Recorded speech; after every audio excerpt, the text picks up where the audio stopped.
Right now, Durk's world has been turned upside down. Just when he thought he'd left the streets behind, his PTH came crashing back harder than ever, with federal charges piling up locked down in one of the roughest jails in the country, and old beef still haunting him.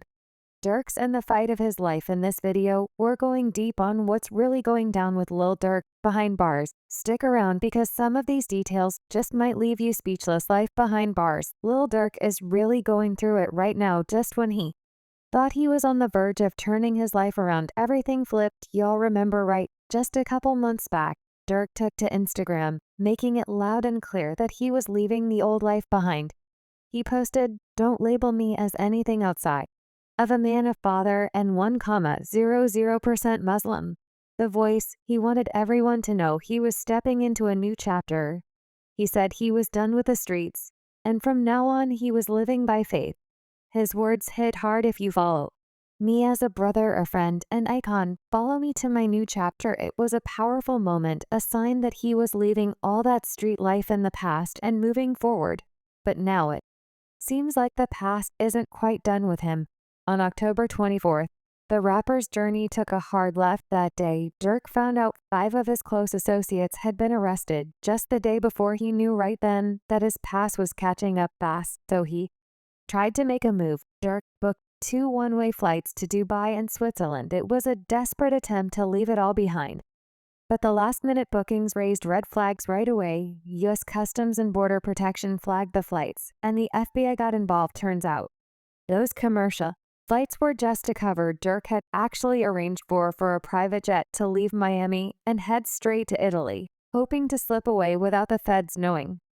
But it didn't work. On the evening of October 24th, just an hour before that jet was set to take off, FBI agents closed in. They arrested him right there at the Miami area airport around 8 o'clock.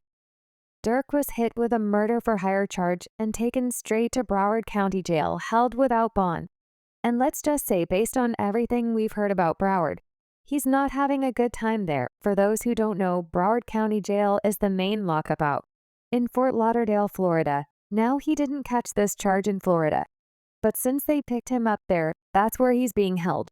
Broward's got a rep for its strict conditions.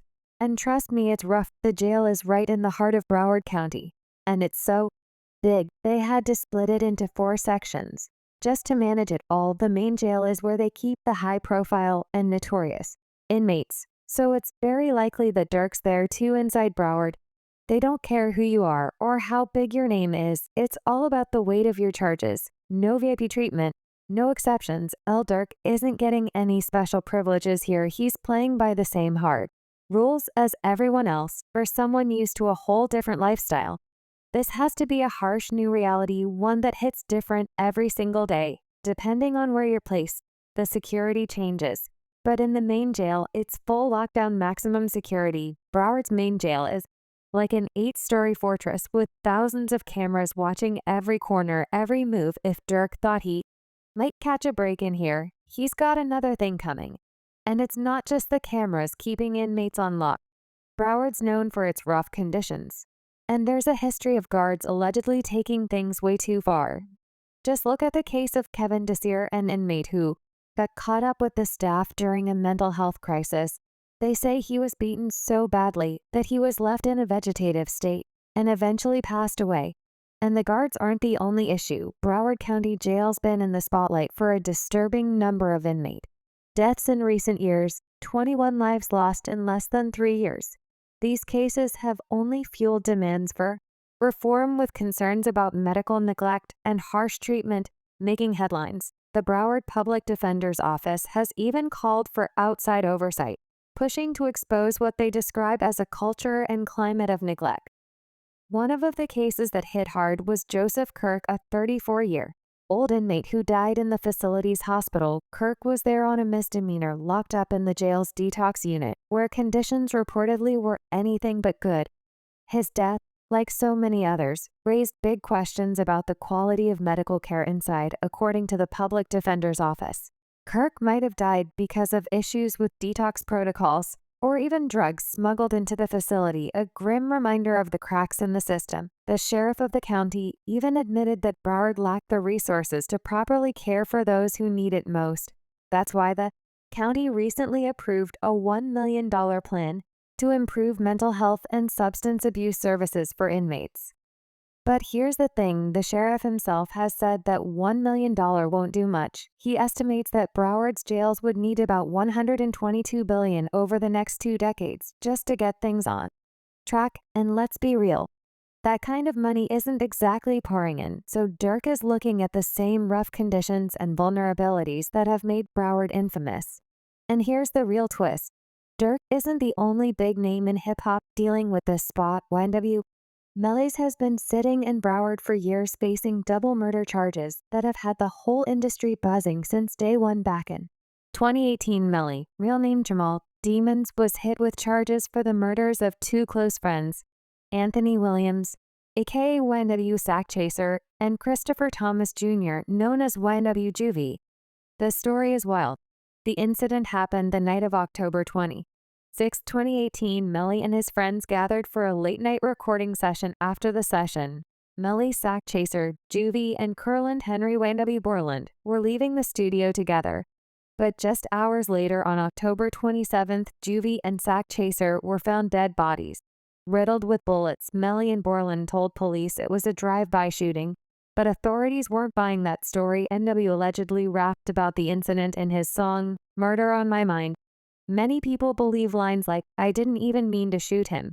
He just caught me by surprise. I reloaded my pistol, cocked it back, and shot him twice," and the song shows his involvement. Prosecutors believe YNW Melly allegedly linked to the Bloods gang, killed his friends over M and creative credit. Since his arrest in 2019, Melly's case has been nothing short of chaotic. His first trial kicked off in 2023, but ended in a mistrial when the jury couldn't reach a verdict, pushing him straight into a retrial. And it's been delay after delay since then, evidence disputes, appeals, motions, the whole 9 yards. His retrial is now set for September 2025. But with every delay, Melly's just stuck in Broward with no end in sight, and it's taking a toll. The conditions at Broward are so rough that Melly actually filed a lawsuit against the Broward Sheriff's Office, pushing for immediate release. His attorney, Michael Lapiddy Jr., claims Melly's been held in solitary confinement for over 3 years without any contact with his family, including his mother. The lawsuit goes even further, saying his treatment violates multiple constitutional rights, the First, Fifth, Sixth, Eighth, and 14th Amendments. But it gets deeper. The petition details an incident back in April 2022 where another inmate falsely accused Melly of planning an escape. That one rumor led to a full shakedown of his cell and even more restrictions on his communication. Now, the petition is demanding Melly's immediate release, calling out the abusive and unconstitutional conditions he's been held under. To make things worse, Melly's tried multiple times to get some relief through the state courts, but every time he's been shut down. And you got to wonder, maybe Durk's starting to feel that same pressure now too. Broward doesn't care if you're famous or forgotten, and here everyone's up against those same harsh conditions. And with Durk facing his own charges in this infamous jail, he might just be getting a taste of the same brutal treatment that's kept Melly fighting for basic rights. And it's not just Durk and Melly who've had to face Broward's dark side. Shaw Kingston, known for his catchy hits and laid-back vibe, ended up behind those same bars earlier this year on serious fraud charges. Back in May 2024, Kingston and his mother, Janice Turner, were hit with allegations of a fraud scheme worth over $1 million. We're talking money, luxury jewelry, a Cadillac Escalade, high-end furniture, the works. Kingston was picked up by law enforcement while performing at Fort Irwin, an Army base in California. Meanwhile, his mother was taken down in a SWAT race at Kingston's rented mansion in Fort Lauderdale. Broward's authorities weren't holding back. A couple of months later, in July, a Miami grand jury officially indicted both Kingston and his mother on federal charges, 1 count of conspiracy to commit wire fraud and 5 counts of wire fraud. Each prosecutors alleged that they scammed sellers of high-end cars, jewelry, and luxury goods, pretending they paid through wire transfers, when in reality no money had ever moved. The stakes are high. If convicted, they're each looking at up to 20 years in prison per count. After spending some time locked up in Broward, Kingston managed to post a $100,000 bond with his own home mortgage, Used as collateral once he got out, he took the social media with "It's great to be home. A special thanks to God, my family, my friends, and my legal team." It was clear that life behind bars wasn't the vibe he was used to. A reality check that showed just how rough Broward can be right now. Durk's only break is that he's expected to be moved to California in the coming weeks where his alleged crime was committed, but let's not forget the federal case Durk is facing is no joke. If prosecutors build a solid case, he could be looking at life in prison, or depending on the charges, even the death penalty. And from what we're seeing, the feds aren't playing around with him. The federal case against Lil Durk. The federal case against Lil Durk is as serious as it gets. Prosecutors claim he orchestrated an entire plan with his OTF crew, aiming to take out his rival rapper Quando Rondo. Now, for those who don't know, let me break down OTF. For you OTF, or only the family, is more than just a hip-hop crew. It's Durk's family first movement that he started back in 2010. It all kicked off with a tight group of friends who grew up together in Chicago's intense drill music scene where loyalty is everything. OTF was all about having each other's backs. Durk built it on shared dreams and survival in the streets. Over the years, OTF has built a serious rep, not only because of their music, but also because of ties to the Black Disciples, a well-known Chicago street gang with roots stretching back to the 1960s. The Black Disciples are deep in the city's drill culture, and their influence runs from the streets to the music. This connection added layers to OTF's image, showing the world a crew built on street credibility, unity, and loyalty. According to prosecutors, Durk took this loyalty and used it to his advantage to settle the score.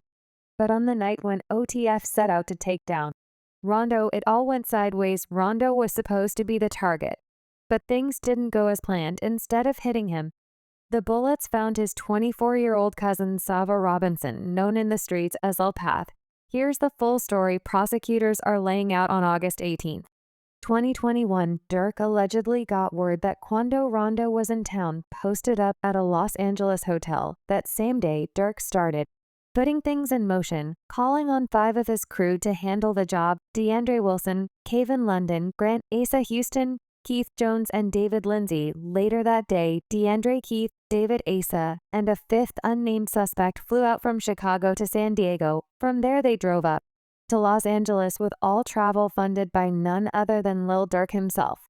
But the feds didn't just rely on travel records. They dug deeper. Prosecutors claimed they pulled info straight from Durk's iCloud, where he had told his crew to avoid booking anything under his name. Despite the warning, they still went ahead and booked the flights using a credit card linked to Lil Durk and OTF.